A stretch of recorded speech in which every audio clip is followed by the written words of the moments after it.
Welcome to part 4 of this Dave on Data tutorial series, a Python crash course. The topic of this video is understanding Python data types. And I'm going to need to apologize to you in advance. This video is going to be quite long. It covers many foundational topics that are required to get started with Python programming. So I will put chapters in the description below the video in case you just want to jump to particular topics. As always, please follow along with this video by typing the code in that I type. Don't hesitate to pause or rewind the video if needed, or come back to it later, because you learn Python by writing Python. So let's go ahead and get started. In order to build a conceptual understanding of Python data types, it's best to take a step back and think of something a little bit more abstract. So what we're going to use is our running example of the myOrders table. The myOrders table contains a number of columns of data, and we can think of data types as being analogous to the nature of the data stored within these columns. So for example, we have numeric data stored in the order number, quantity, and order amount columns. We're going to focus on numeric data first in the next couple of slides because it's super common and it's a great way to build up a base knowledge of data types. But that's not the only type of data that is present in the myOrders table. For example, we also have string data here. Small widgets, medium widgets, large widgets. If you're familiar with spreadsheet software, the idea of a data type is often referred to as a data format. So for example, in Microsoft Excel, this would be known as a text column. Text data, stuff like this, is known as strings in Python. And that's pretty common with other programming languages.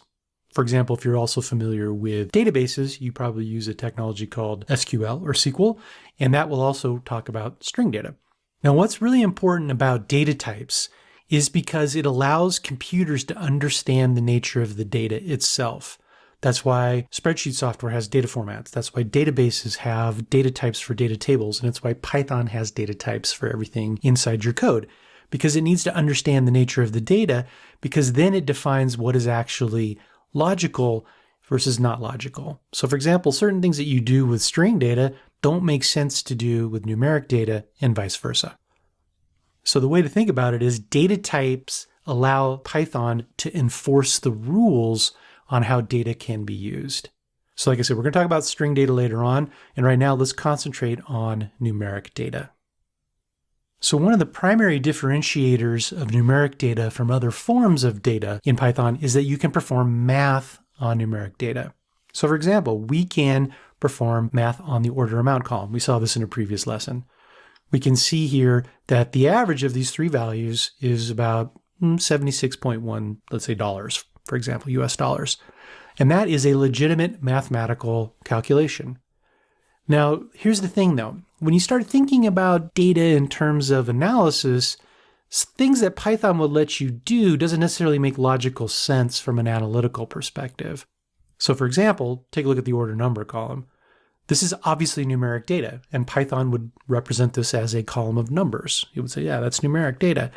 And it would let you calculate an average of this. Python doesn't know that an order number, while being numeric, isn't exactly truly numeric data, insofar as doing things like division and addition and subtraction and calculating the average doesn't make sense for the order number column. So here's the thing. When you're thinking about using Python for analytics and data science, it is common to see numeric data representing things that aren't actually numeric data in terms of mathematical operations. And let me give you some examples because that's a bit abstract. So a common thing that you see in business data that you might perform analytics and data science upon is the month of the year represented as a number. So for example, you might have January represented as a 1, February represented as a 2, November represented as 11, so on and so forth. Now here's the thing. Month numbers are numeric insofar as they provide some sort of level of ordering. For example, October, the 10th month of the year, is later on is a larger number than January, which is the month number of 1. But certain things also don't make sense from this perspective. For example, October is not 10 times larger than January in any sort of logical sense. So that's one example of where you'll see numeric data in your data science work that isn't really quite numbers in the traditional sense. Customer numbers is another example, right? It's an identifier, kind of like our order number column here. Doesn't make sense to do mathematical operations on customer numbers typically. Phone numbers are often represented as just collections of numbers. They're also not really legit for mathematical operations like division and subtraction and averages and that sort of thing. In the United States, we have our postal codes, which are known as zip codes. They're numbers. They're also not truly numbers. But this is super important to understand.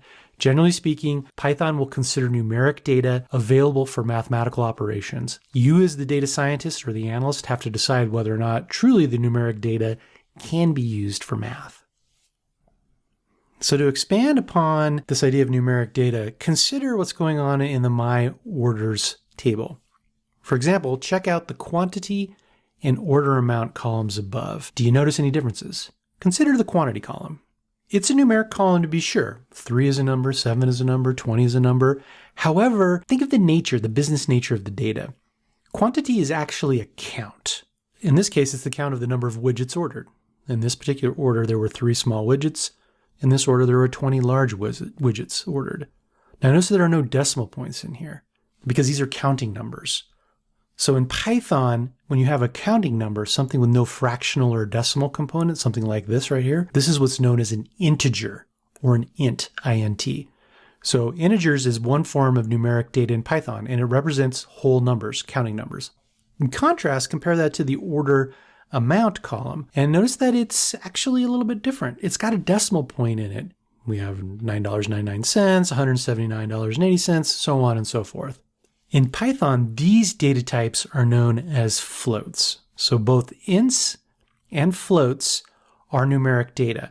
But internally, deep down inside of Python, they're actually represented differently because with float data, you have to represent the fractional component, and with ints, you do not. So those are the 2 kinds of numbers. Those are our first 2 data types, ints and floats.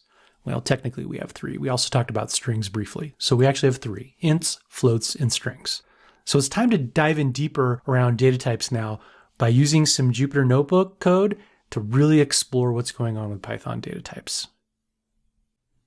As I demonstrated in the last video, we're going to use Anaconda Navigator as our launchpad for Jupyter Notebook. So I've started up Anaconda Navigator, and I can find my Jupyter Notebook tile in Anaconda Navigator, and I'm going to go ahead and click Launch. So what we're going to do for this lesson is create a brand new Jupyter Notebook. So as I mentioned in the intro, please follow along, type what I type, pause the video, rewind it, because you learn Python by writing Python code. I'm going to go ahead and maximize my browser window here and check the zoom, 150, good to go. All right, so as we saw in the last video, I created a folder on my desktop for this particular crash course. So I'm going to go ahead and navigate to desktop. There it is right there, Python crash course, and you can see the test notebook that we created in the last lesson. So what I'm going to do is create a new Python notebook as we saw before. And here I go. Now, the first thing that I like to do is to rename my notebooks. So I'm going to go ahead and call this data types. That's going to be the name of the notebook. And we can see here I have a code cell. And I'm in blue, which means I can add more cells. So I'm going to hit my B key, or I could also go insert cell below.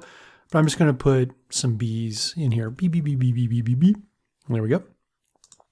And now we're good to go. So as we learned in the last lesson, I'm going to go ahead and add some markdown here, and I'm going to make this big heading, and I can run this code cell by clicking the run button, or alternatively, I can hit Control Enter. And I'm also going to make this cell a markdown cell as well, but I'll use 2 hashtags for it's just a little bit smaller of a heading. And I'm going to call this integers or ints. I'm going to hit Control Enter, or Control Return, depending on how your keyboard is set up. And now I am starting a section of my data types notebook about integers. So let's start talking about integers. As I mentioned in the slides, integers are counting numbers. They don't have a fractional component. And Python understands integers out of the box. So for example, I can go into this cell, which is a code cell, notice that, and I can just type in the number 5. And if I run this code cell by hitting the run button or Control Enter, I'll just get the number 5 echoed back out. Python says, cool, I know what a 5 is, and there's not much I can do with it, so I'll just go ahead and spit it back out to you. But what we can also do is some other things as well. We can do math with integers. Not surprisingly, Python understands that out of the box. So let's go into this code cell and we'll type in a comment. A comment starts with a hashtag. You see it there. And these are textual notes that you leave for yourself as a programmer or for other people who might look at your Python code to kind of help them out. We typically use comments to explain the why of what the code is doing. Not so much the how, unless the how is super complicated, but mostly it's about the why. So some of these comments that you're going to see, they're not going to be particularly awesome, but we got to crawl before we walk and walk before we run. So we're going to go ahead and put a comment here of add 7 to 5. And how I can do that's pretty easy. I can type in the number 7 plus 5. And that's pretty self-explanatory, right? I mean, most people find that extremely intuitive. This tells Python, take the integer that is 7 and add to it the integer that is 5. Now, I don't like this. I've been coding for a really, really long time and I have a particular style that I like. Some people don't like it. That's totally okay. But I like to put white space in my code. So this is what I typically do. But notice that this will work just as well. Python doesn't care. So I hit Control Enter. Python understands that I wanted to add 7 to 5, and it does the calculation and then spits back the brand new integer, which is the result of that, which is 12. Now here's the thing. We can certainly use Python like this. We can type in 7 plus 5 or 27 divided by 3 or whatever we want and run it, and we can get back numbers. But using Python as a calculator is kind of a waste. So let's assume something. Let's assume that we're not going to use Python as a calculator, and we actually want to use it to do something interesting. So for example, let's say that we need to calculate the number 12. We need to calculate 7 plus 5, those two integers, add them together. And we need to store that information so we can use it later. So what we can do in Python is use what is known as a variable.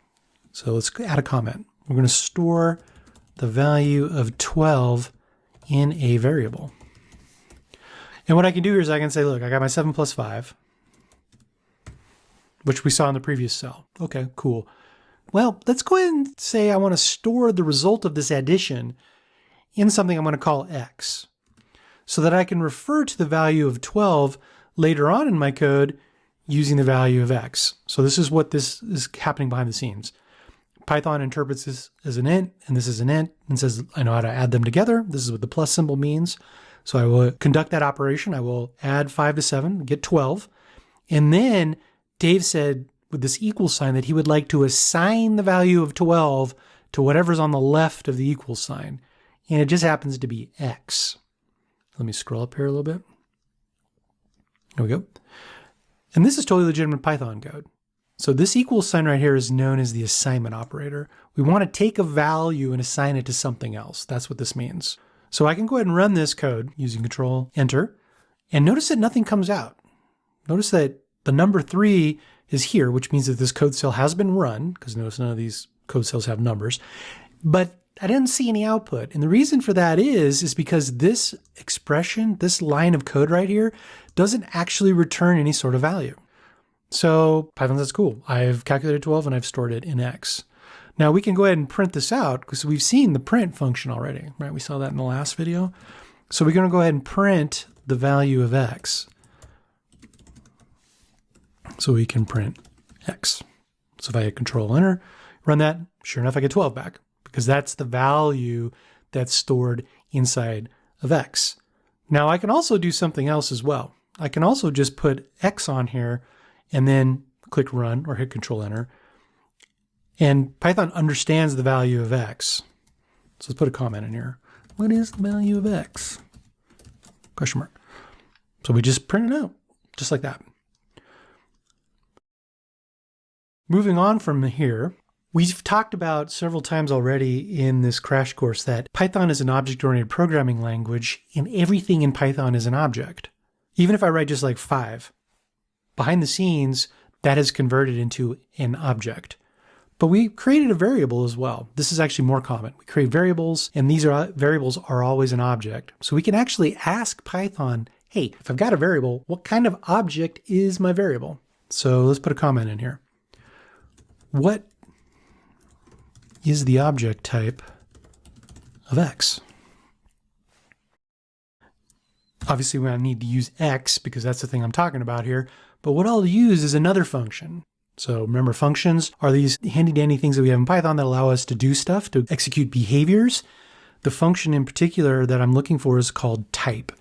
And the behavior here tells Python, tell me what the object type is for x. So what is the type of x, essentially? This is what it means. Now, if I run this code, I should get an output that tells me what's x's object type.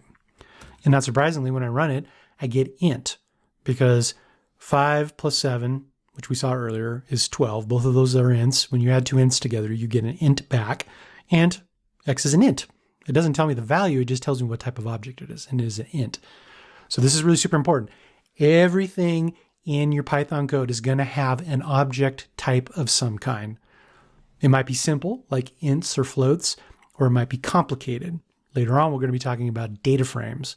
Data frames are the object type that represent entire tables of data. So let's talk about variable names, because we use variable names all the time because that's one of the things that we do, especially when we're writing code for analytics and data science with Python. We create new data tables and we give them variable names. So let's talk a little bit about variable names and how we can make sure that they're legal. So I'm going to go ahead and add some more cells down here just in case I need them for whatever reason. And scroll back up. So one of the things that we want to discuss, variable names in terms of their readability, because you can name your variables x or y or z or foo if you'd like. But typically what you want to do is you want to make your variable names not only legal, of course, from Python's perspective, but also readable and understandable. The whole goal is this idea of self-documenting code. It's more of an aspiration than anything else, but it's really super important because it just helps you out. So let me give you some examples here. So first up, let's do readable variable names. So I can create a variable called y and assign to it the value of 10.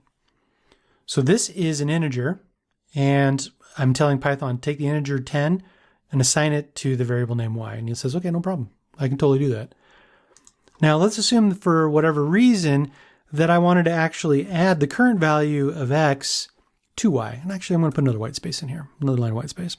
So that's what I want to do, but I also want to store the result of this. So, I need to assign it to something to store it. I need to give it a variable name. So what would I put in there? Well, I could put something like foo in there, but that's kind of silly. Here's an example of a readable variable name. I'm creating a variable and its name is literally x plus y. And by the way, it's common coding convention to use these underscores in Python code to separate words or logical things in your names. It's not required. I could call this x plus y just like this. That's also a total valid Python name, by the way, but it's kind of ugly and it's not the convention. So this is more what is known as quote unquote Pythonic. Pythonic. This name is more Pythonic. And it's a bit contrived, to be sure. But notice what I've got here is that I've got a variable name and it's kind of readable. I know exactly what's stored in there. It's the results of x plus y. Now, of course, I can then also print this out if I'd like. And we can run this. Moving on. We've seen readable variable names in the previous cell. Let's talk about some bad variable names because Python actually has some rules regarding what variable names are actually legal. So let's take a look at a bad variable name. I can name variables and use numbers in the name. That's totally legal. However, you cannot start a variable name with a number. So if I said 1z, let's say, because I've already used x and y, and I want to assign to the variable name 1z equals 1. If I hit Control Enter and run this code, it says, look, this is invalid. You cannot use this name. Now, another thing is you can't use various punctuation characters or special characters in your Python variable names. The only thing that you can use is the underscore, and we saw that earlier. So here's another bad variable name. So let's say I learned my lesson. I'm like, okay, I can't call it 1z, but I'll call it z1. But I'm super excited about the z1 variable, so I put an exclamation point on it. Another contrived example to be sure. And I can assign to the value of 1 to it. So my variable name in theory is going to be z1 exclamation point. and I'm going to assign to it the value of 1. Now, if I run this code, once again, it says, look, you can't do that. That's not valid, Dave. So you can't start your Python names with numbers. They cannot contain special characters other than underscores. And also, they can't contain spaces. So those are your 3 basic rules for naming your variables. And what you'll see throughout this course is that we will spend a lot of time creating variables of various kinds and giving them reasonable names that are all compliant with Python style guidelines. So you won't really need to worry about it. By the end of the course, it'll be second nature for you. Next up, let's talk about how we build objects. So the easiest way to think about it is when you build an object in Python, you need some sort of construction blueprint. Just like when you're building a building or a house or something like that, you need blueprints, you need the instructions. In Python, these blueprints for building objects are known as classes. And classes are a thing in Python. They are Python code built in such a way that they act as that blueprint that I mentioned. We're not going to actually build any classes in this course because the vast majority of the time when you're doing analytics and data science with Python, you don't build your own classes. You reuse the classes written by other people. But we're just going to hit the base concept here. So what we're going to do is something contrived, not surprisingly, around integers. So what we're going to do is we're going to build an integer from scratch. Build an integer object from scratch. And I'm going to call this my_int. So this is more typical of what you see for variable names. My_int is not particularly awesome. It's not very self-documenting code, but the style that I'm showing you here is pretty typical of Python code. And we're going to assign to it a value. And what I'm going to do is I'm going to say, look, I'm going to create a brand new integer object from scratch, and I'm going to give it with a value of 5.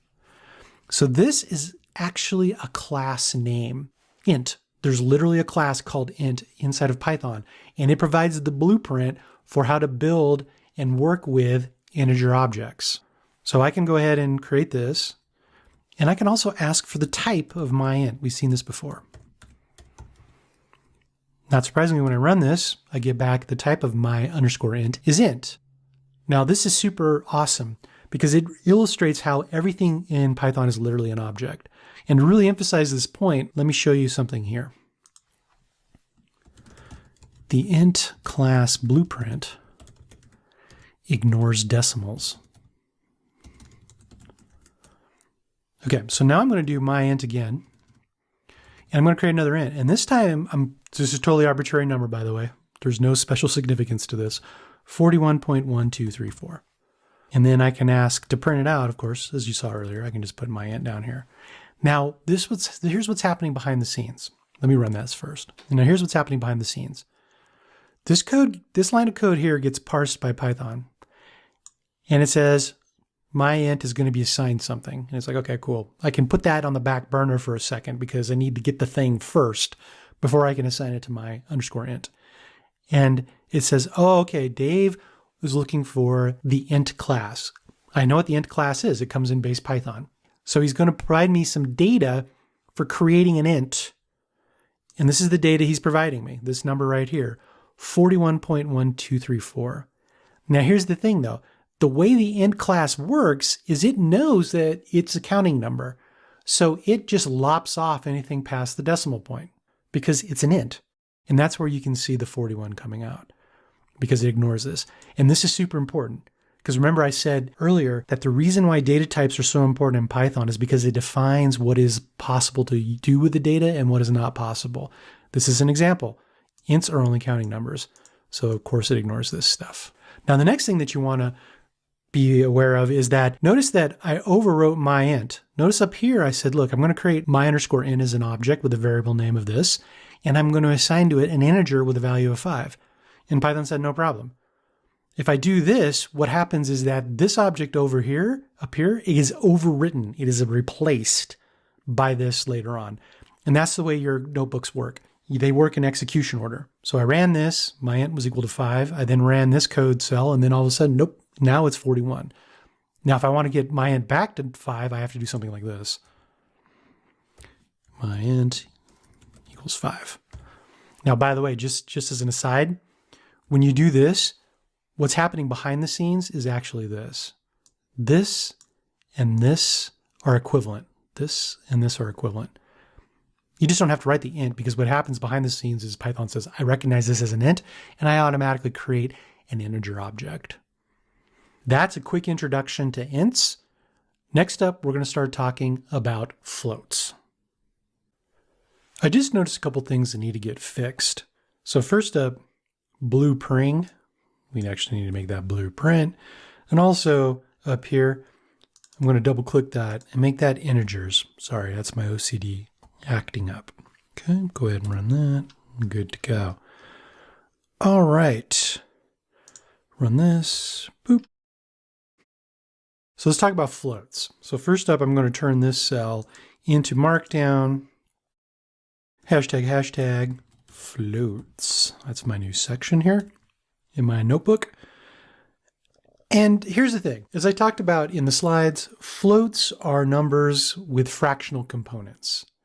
And like ints, Python understands floats when it sees them. So once again, here's that arbitrary number, 42.1234.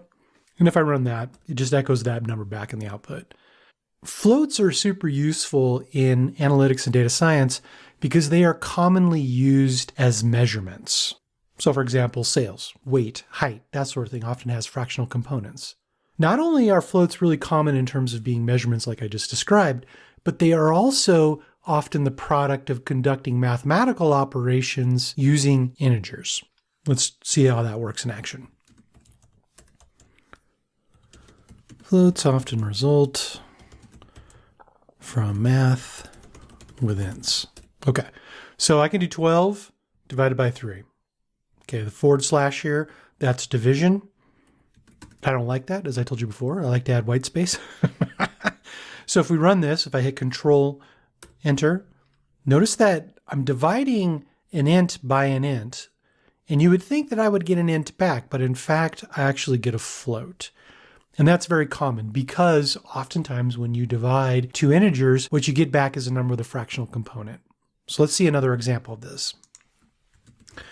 Math with ints and floats produce floats. So let's say 12 minus 3.0. Notice what I've done here. All I've done is transform the 3 to a float. Excuse me. All I've done is transform what potentially could be an integer value of 3 into a float value of 3 by adding the 0.0 on here. And if I run this, what I get back is a float. So that's a pretty good rule of thumb. When you mix and match ints and floats in your mathematics, you're going to get floats back.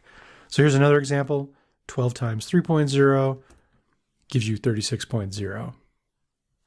You may be wondering why numbers with decimal points in them are referred to as floats. It reflects this reality that deep down in the bowels of the computer, they only understand whole numbers. They're binary computers, right? They only understand ones and zeros at the end. So to accommodate fractional parts of numbers, the computer has to track where the decimal point is. So from the computer's perspective, the decimal point, quote unquote, floats. So the easiest way to think about that is with some examples. So decimal points float. So we can see 1, 2, 3, 4, 5, 6, 7. Another arbitrary number, 0.89. And if I run that, notice that the decimal point is right here. But also I could do this. I could do 1, 2, 3, 4. Oh man, I just noticed that's actually 2 4s. Let's fix that. Let's make my OCD flare up. Okay. 1, 2, 3, 4, 5, 6, 7, 8, 9. Okay. 1, 2, 3, 4 dot 5, 6, 7, 8, 9. So this conceptually shows you how the decimal point floats. And what happens in the bowels of the computer is it's keeping track of the overall number, and then it's saying where, in fact, should the decimal point be. And it just essentially floats it. It moves it around. Now here's something else that's really super interesting. So let me add some cells down here. I'm going to hit B, B, B, B, B, B, B, B, B, B, B, B to get some more cells. Now what's also really super interesting is because of this idea that computers can only understand whole numbers realistically, floats are really an approximation of numbers with fractional aspects. Once again, let's really illustrate this. So floats are approximations. So if I do 1.2 minus 1.0, let's see what happens here. Notice that what I get is 1.9999996, not 0.2. Notice that it's 0.199996. So this shows you that, in fact, it's an approximation. Deep down inside the computer, it does the best that it can, but given that it's only binary, it only understands ones and zeros, it really has a hard time with numbers with fractional components. However, here's the good news. In practice, float approximations work quite well. When you're doing analytics and data science using Python, you typically don't really need to worry about the fact that floats are just an approximation. Every now and then, if you really need to fix up your numbers, you can do that using something called the round function. Let's see how that works in action here. So use the round function to, quote unquote, fix up a float. So I'm going to declare a variable, which I'm going to call x arbitrarily, bad name. And I'm going to assign to it the result of subtracting 1.0 from 1.2. And as we know, it doesn't give us exactly 0.2. And what I can do now is I can use the round function, right? Whenever we use a function, when you have parentheses, boop. And what I can do is I can use the round function, and the round function expects two pieces of information. It expects the number to round, which in this case is our variable x. I could have also, by the way, just put 1.2 minus 1.0 in there directly, but that's not as much fun. So x is the number that we're wanting to round, and then we have to tell it how many decimal places we would like. So we say 2 decimal places, please. And then we round this, and we get back 0.2. So that shows you that you can fix up these decimal numbers when you need to, because floats are approximations. But like I said, most of the time, you don't really need to worry about that. Okay, next up. As we saw with ints, there is a class for the blueprint for creating float objects. And not surprisingly, it's called float. Right here, this is the name of the class. And we can do things like, hey, I would like to build a float from scratch using this data, 37.4. And of course, we can assign it to a variable. And I'm going to call this one y, just for grinsies. And then, of course, as we saw before, we can use the type function to ask Python, hey, what object type is y? And we can run that, and we can see it's a float, not surprisingly. So let's add a comment here, just because we want to get in the habit of doing that. The float class, the float class is the blueprint. So hopefully I spell it correctly this time. Yes, for float objects. Okay, I'll just run that one more time. Boom. Sweet. Now, lastly, and this will wrap up our coding of floats for this particular video, is we can also construct floats from other types of data.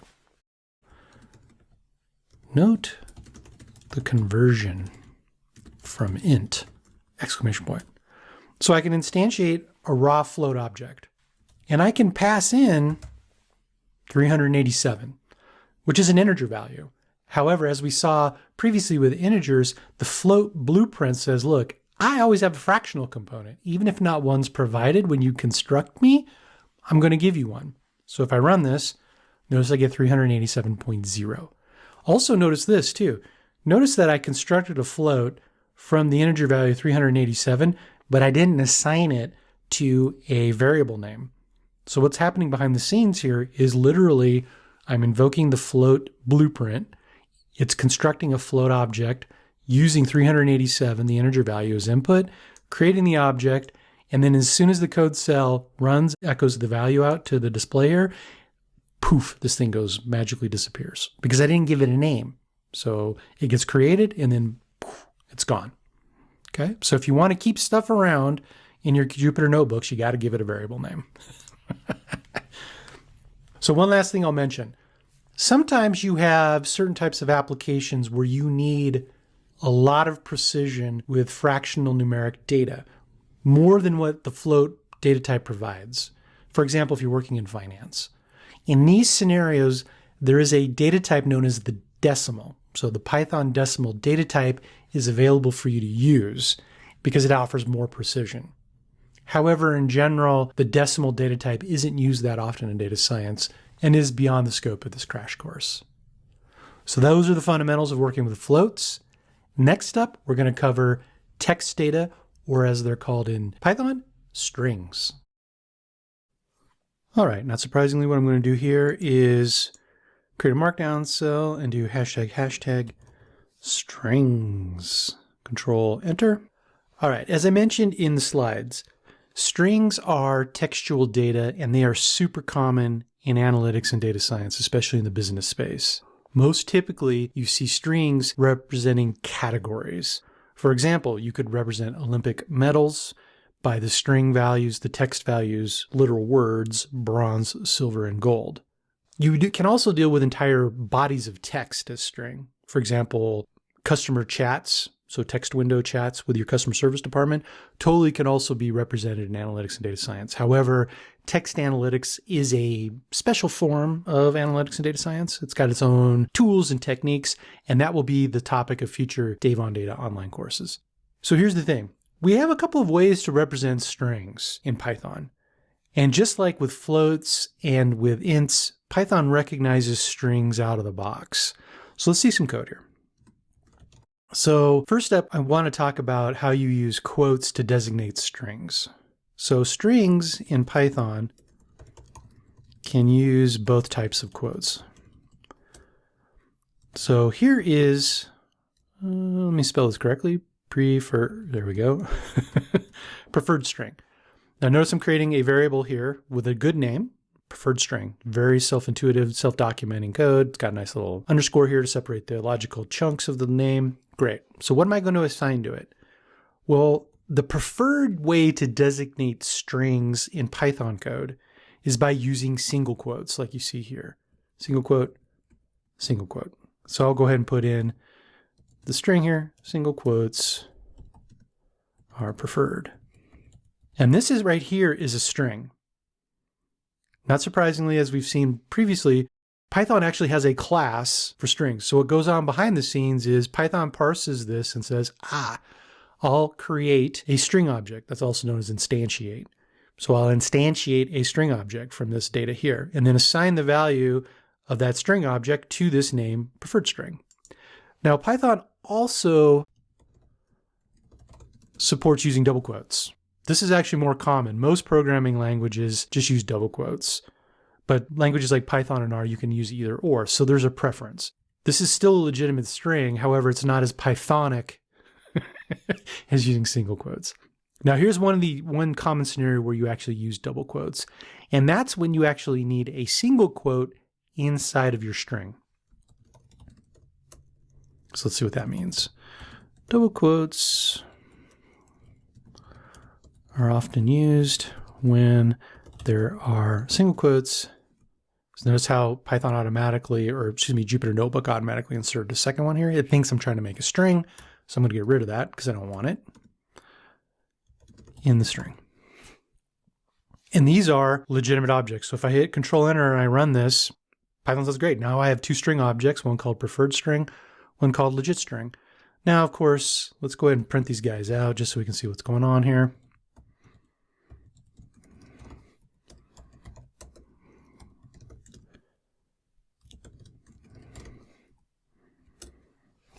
So there you go.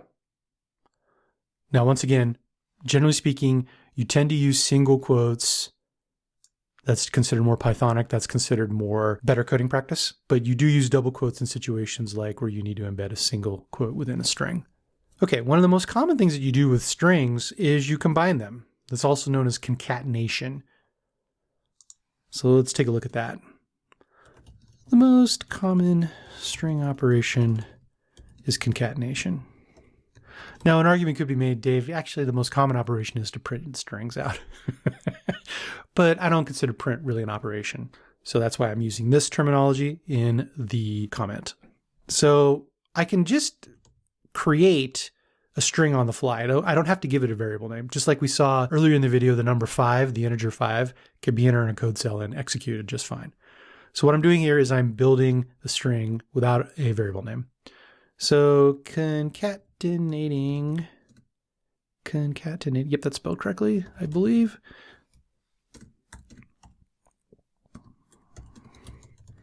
So look what's going on here. What I'm doing here is I'm creating a string here. Sorry for my little Grammarly thing there. So this is creating a string object implicitly. And this is creating a string object implicitly right here, this code right here as well. And notice what I'm doing here. I'm adding a plus symbol. And the plus symbol does something very intuitive. It says, look, I'll take the string on the left and then add it or concatenate it to the string on the right. And if I run this, just as we saw with numbers, strings are a built-in data type. They come out of the box of the Python language. So this is what I get. Concatenating string is, oops, let's make that strings, excuse me. Concatenating strings is common. There you go. So we get some string output. Now notice that I've added a trailing space right here because I need that to actually get the proper formatting. And later on in the course, we'll talk about other string manipulation techniques that allow you to do this a little bit easier. And by the way, just so you know, we're going to be dealing with single strings right now in this video. That's actually not super common in practice when you're doing analytics and data science with Python. You're typically working with like entire columns of strings. So later on in the course, we'll talk about how you work with entire columns of strings. Moving on. It's common for numeric data to be represented as strings. And when you do this, of course, the only operations that you can perform on the data are appropriate for strings, because even though it's a number, Python's like, no, the data type, the object is actually a string, even though the string is representing a number. So that's a bit abstract, so let me show you what I mean. So strings can represent numbers. Number string equals 1, 2, 3, 4, totally arbitrary. Okay, so this, you and I both know that this is a number. However, because it's wrapped in single quotes, Python makes this a string. It invokes the string class to create a string object and then assigns it to number underscore string.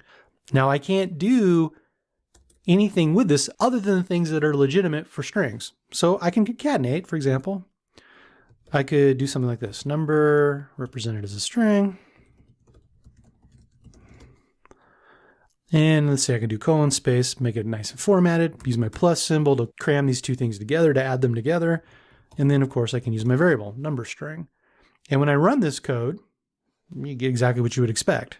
You get this string and this string concatenated together to a nice formatted combined string. Now you might be thinking, well, that's awesome. Let's go ahead and just skip that one line of code, Dave, where I create the number string. I'm just going to use 1, 2, 3, 4 directly.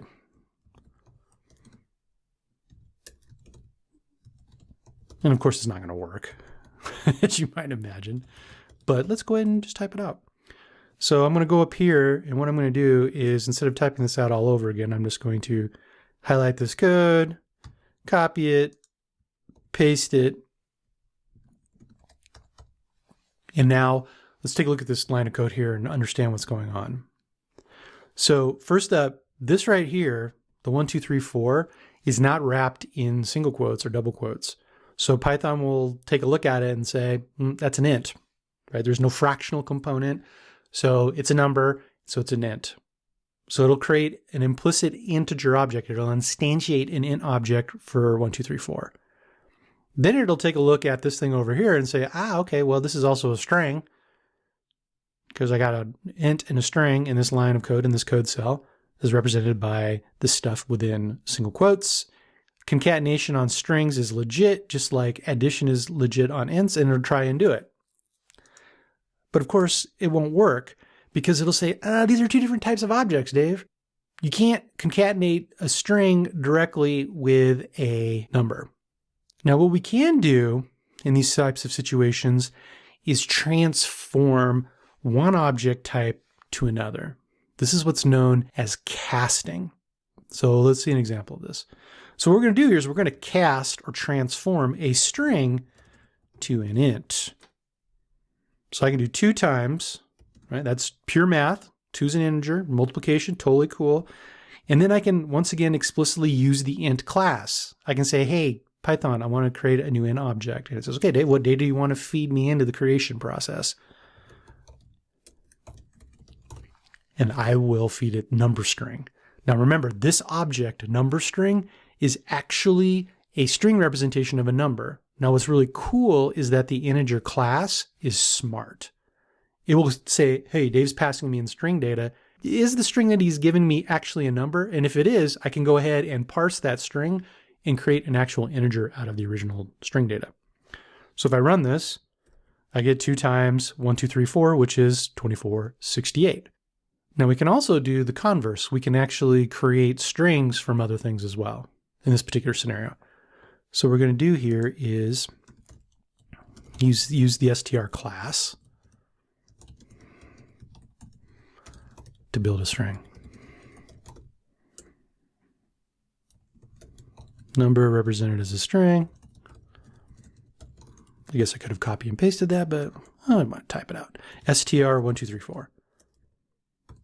So this is the representation of the string class, right? This is the blueprint for building a string object. And if I run this, not surprisingly, everything works just fine. I'm going to add some more cells here. So I'm in blue, B, B, B, B, B, B, B, B, B, B, B.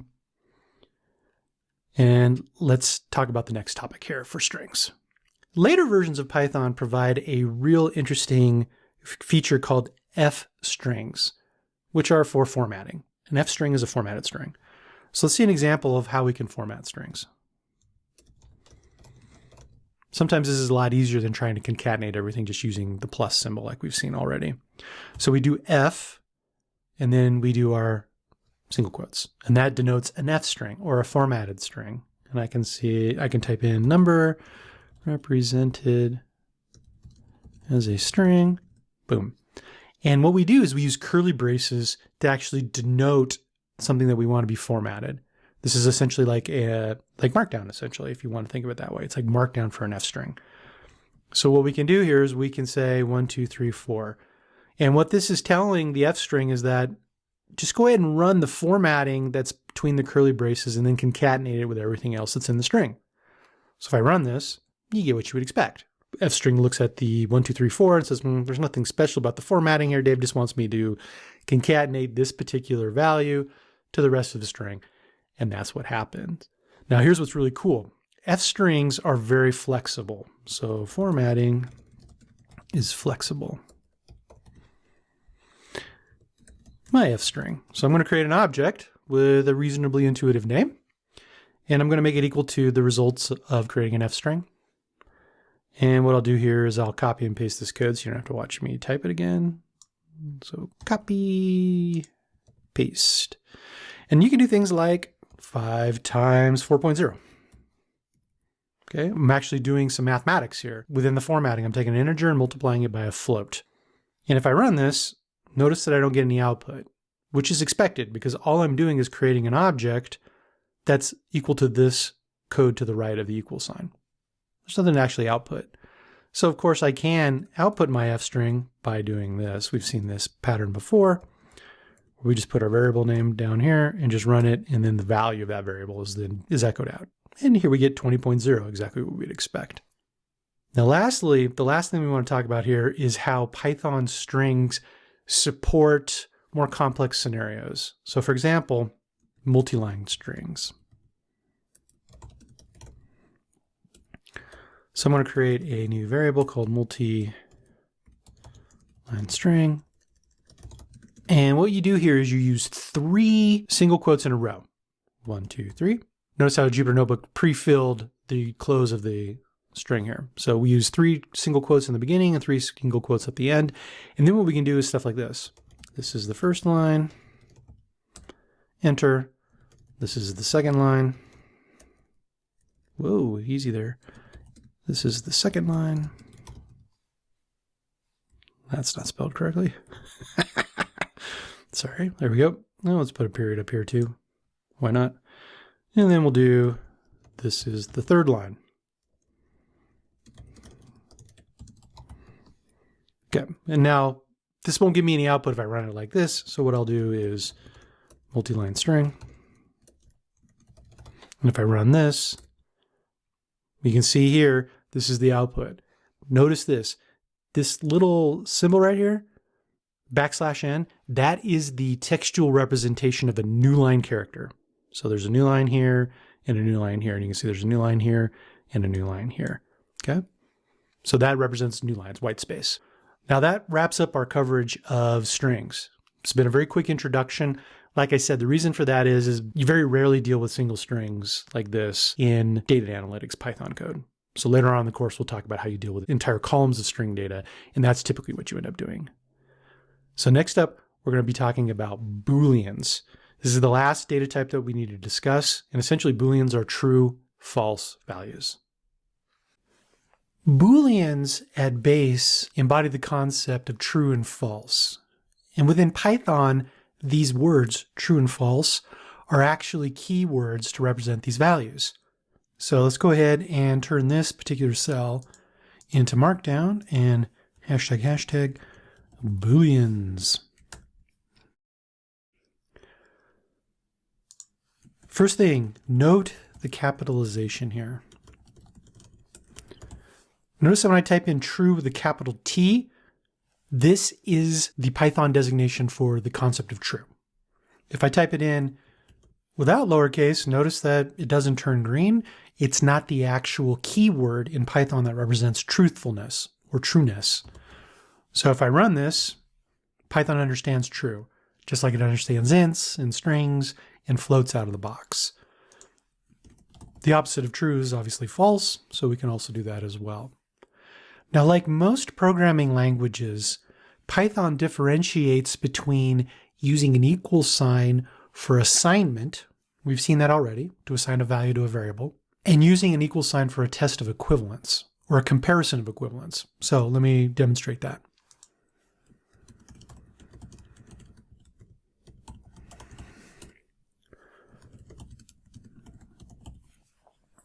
Notice what's going on here.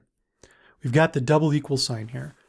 Equal in Python says, look, is the thing on the left equivalent to the thing on the right? Not assignment, but are they equivalent? So if we run this, guess what we get? False, because true is not the equivalent to false. And to show you something different, we can do is false equivalent to false. If we run this, we get back true. This is going to be super important. This idea of testing for equivalence, we're going to be doing this a lot in many contexts as we write our Python code for data and analytics. With this idea of comparison, we can check this, make sure one thing is equivalent to another using equals. There's also a bunch of other operators that we can use. So for example, here's a classic, less than. Is 4 less than 5? If I run this, I get back true. This is also a comparison operator, less than. Of course, we have greater than as well. Is 4 greater than 5? Of course, that returns back false. We can also do less than or equal to as well.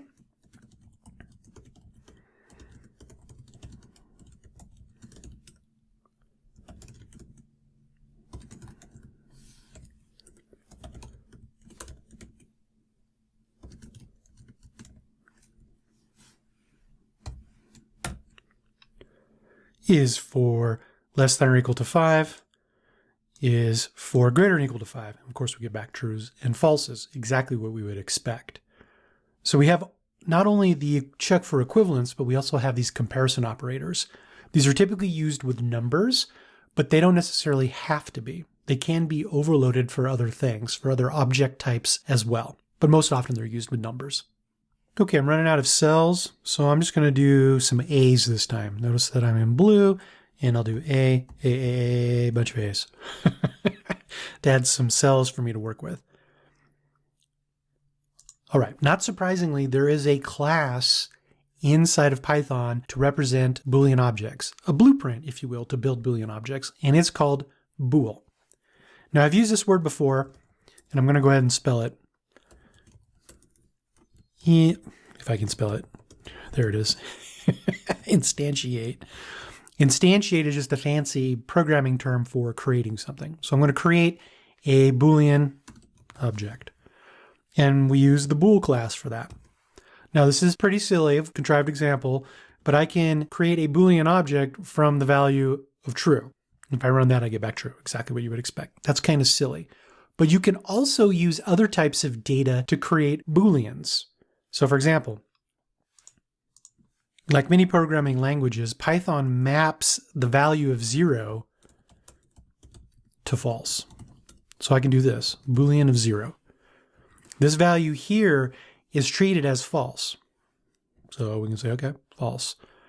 I can also do Python maps 1 to true. So if I do bool of true, or excuse me, bool of 1, excuse me, you get back true. Now here's the thing. Python maps any other value to true as well. So anything other than 0 is true. So for example, here's a totally arbitrary number, negative 494. True. This gives you an indication of what's happening behind the scenes. Basically, by default, you can think of trues and falses as being 1s or 0s. Behind the scenes, Python will treat Boolean objects both as true and false, the concept, but also as 1 and 0. And we'll see later on in the course where that can be useful to treat falses as 0 and trues as 1s. But strictly speaking, any value other than 0, including negative 494, will be treated as true by Python if you instantiate a Boolean object with it. But the goodness does not stop there. Booleans in Python are more powerful. In fact, they're probably the most powerful when combined with logical operators. That's a really fancy way of talking about using logical constructs like and or and not. Easiest way to learn these is just to see them in action. So logical and is only true if both are true. Okay, so we're going to use logical and. Logical and is only true, if both are true. So here we go. True and false. Notice how all that is bolded in green now. Bolded in green here. And what that tells me is that these are keywords, Python keywords. So I've capitalized everything correctly. So I can run this code. And notice I get back false. Because and says, look, are both things on the left and right side true?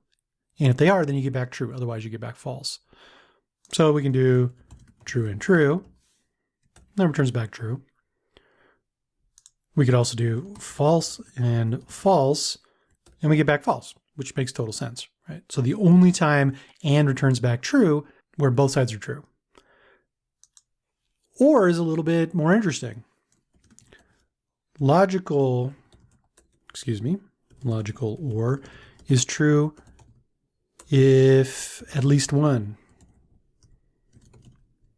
is true. So we can do this. Let's do the extreme case. False or false? Gives you false. True or false? Gives me true. False or true? Gives me back true. True and true. Excuse me, true or true. Excuse me, let's be correct, Dave. True or true is true. So that's ands and ors. So we can do all kinds of really cool and interesting things, and we're going to see more of this throughout the course, especially when we start filtering down entire data tables using pandas code. We'll be using these kinds of logical constructs, ands and ors, all the time. But lastly, let's talk about not. So we can think of logical not